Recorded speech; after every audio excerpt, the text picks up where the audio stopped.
सभी को नमस्कार।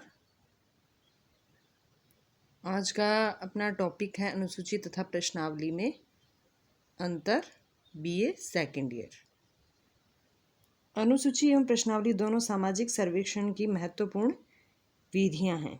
बाह्य रूप से इन दोनों में इतनी समानता पाई जाती है कि इनके बीच भेद करना कठिन है, लेकिन इन दोनों में अनेक ऐसी आधारभूत असमानताएं होती हैं जिनके कारण इन्हें एक दूसरे से भिन्न प्रविधि के रूप में जाना जाता है। तो अभी हमें इनमें क्या डिफरेंस है वो पढ़ेंगे। फर्स्ट जो डिफरेंस है वो है प्रयोग विधि। प्रयोग विधि के आधार पर अनुसूची एवं प्रश्नावली में अंतर। अनुसूची जो है वो प्रश्नों की ऐसी सूची होती है जिसका प्रयोग अनुसंधानकर्ता द्वारा क्या है, क्षेत्र में जाकर किया जाता है, जबकि प्रश्नावली क्या है, उत्तरदाताओं के पास अनुसंधानकर्ता द्वारा क्या है, डाक द्वारा भेजी जाती है। उसमें जो अनुसंधानकर्ता है उसको स्वयं जाने की ज़रूरत नहीं होती है। सेकंड है सूचनादाता से संपर्क। अनुसूची का प्रयोग करने पर अनुसंधानकर्ता को उत्तरदाता से संपर्क स्थापित करना आवश्यक होता है।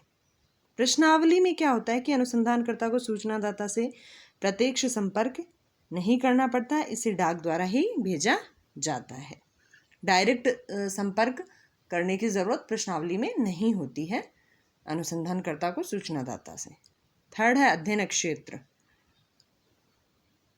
अनुसूची का प्रयोग एक छोटे भौगोलिक क्षेत्र अथवा सीमित क्षेत्रों में स्थानीय स्तर पर किया जाता है।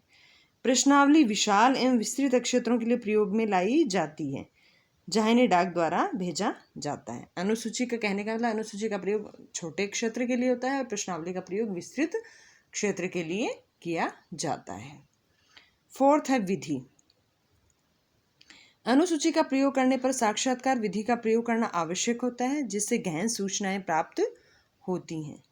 प्रश्नावली में अध्ययनकर्ता व उत्तरदाता के मध्य प्रत्यक्ष संपर्क न होने के कारण साक्षात्कार विधि का प्रयोग नहीं होता, इसे क्या डाक द्वारा भेजा जाता है। भाई साक्षात्कार में क्या होता है कि आमने सामने के संबंध होते हैं, आमने सामने के संपर्क संबंधों के आधार पर जो है अध्ययन किया जाता है, जो कि अनुसूची में तो संभव है लेकिन प्रश्नावली में संभव नहीं होता है, क्योंकि प्रश्नावली हमेशा डाक द्वारा अनुसंधानकर्ता भेजता है।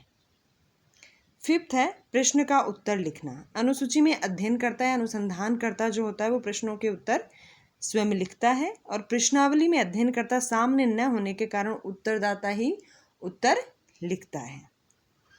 नेक्स्ट है शिक्षा के आधार पर। अनुसूची का प्रयोग शिक्षित व अशिक्षित दोनों प्रकार के उत्तरदाताओं के लिए किया जाता है और प्रश्नावली में केवल शिक्षित व्यक्तियों पर ही जो है शिक्षित व्यक्तियों पर ही इसे अध्ययन को प्रशासित किया जा सकता है, क्योंकि शिक्षित व्यक्ति ही डाक द्वारा उसको भरकर उत्तरदाता उसको भेज सकता है। अगर वो शिक्षित ही नहीं होगा तो वो अपने आंसर उसमें नहीं दे पाएगा, इसलिए शिक्षित होना, उत्तरदाता का शिक्षित होना अति आवश्यक है। नेक्स्ट है निदर्शन। अनुसूची द्वारा अध्ययन करने के लिए चुना गया निदर्शन शिक्षित एवं अशिक्षित दोनों प्रकार के सूचनादाताओं के लिए होने के कारण अधिक प्रतिनिधित्व पूर्ण होता है। प्रश्नावली में केवल शिक्षित उत्तरदाताओं का ही चयन किया जाता है, इस कारण समग्र के अशिक्षितों का प्रतिनिधित्व नहीं हो पाता है। नेक्स्ट पॉइंट है व्याख्यात्मक टिप्पणी। अनुसूची भरवाते समय साक्षात्कारकर्ता स्वयं उपस्थित होता है, अतः व्याख्यात्मक टिप्पणियों की क्या आवश्यकता नहीं होती है। वो उसी टाइम जो है जो आंसर उत्तरदाता देता है वो अनुसंधानकर्ता अपने तरीके से उसको भरता जाता है। प्रश्नावली में क्या होता है कि अनुसंधानकर्ता की अनुपस्थिति के कारण तकनीकी शब्दों को समझाने के लिए व्याख्यात्मक टिप्पणियां देना आवश्यक है, क्योंकि भी चूंकि उत्तरदाता स्वयं उत्तर लिखकर भेजता है तो बहुत सी जो चीज़ें अनछुई रह जाती हैं, तो उसके लिए ज़रूरी होता है उनको कि वो व्याख्यात्मक टिप्पणी करें, उनको व्याख्यात्मक टिप्पणी के माध्यम से अपने उत्तर को समझाने की कोशिश करें। जो कि प्रश्नावली में आवश्यक होता है। नेक्स्ट है समय, श्रम एवं धन के आधार पर। अनुसूची प्रविधि के द्वारा अध्ययन करने पर अधिक समय, श्रम एवं धन की आवश्यकता होती है। वो इसलिए होती है कि अनुसंधानकर्ता को स्वयं फील्ड में जाना पड़ता है, जबकि जो प्रश्नावली प्रविधि है उसमें कम समय, श्रम एवं धन की आवश्यकता होती है। अनुसंधानकर्ता को जाना नहीं पड़ता, एक डाक द्वारा ही अपनी जो है वो क्वेश्चनेयर उसको भेजना पड़ता है, उसको जो है उत्तरदाता आंसर भरकर भेज देता है। नेक्स्ट, प्रत्युत्तर का प्रतिशत।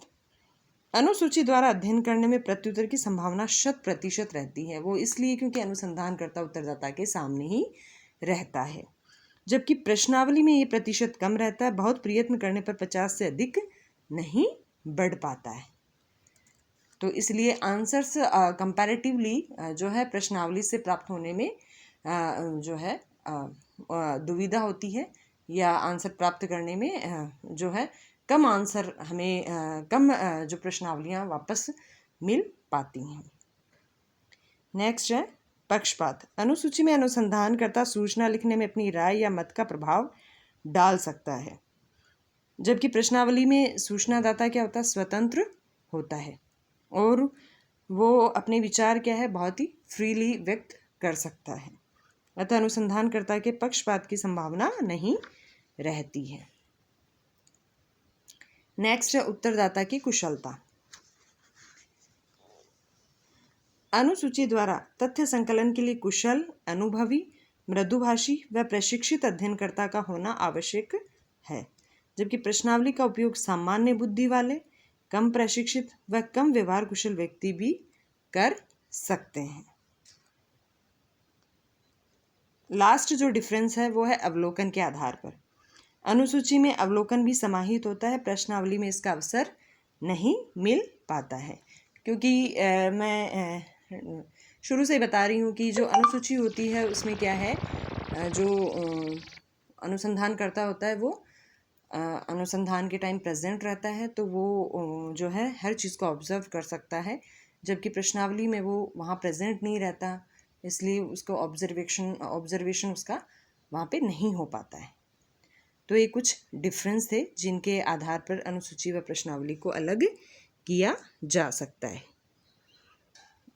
इसके बाद में कुछ इनके बीच में समानताएं भी हैं, जिनके आधार पर ये काफ़ी कुछ समान लगते हैं। तो जो समानता है उसमें पहला पॉइंट है वो ये है कि अनुसूची व प्रश्नावली दोनों ही प्रश्न समूह पर क्या आधारित होते हैं और दोनों में ही क्या होता है, प्रश्न पूछे जाते हैं, तो इस आधार पर दोनों समान होते हैं।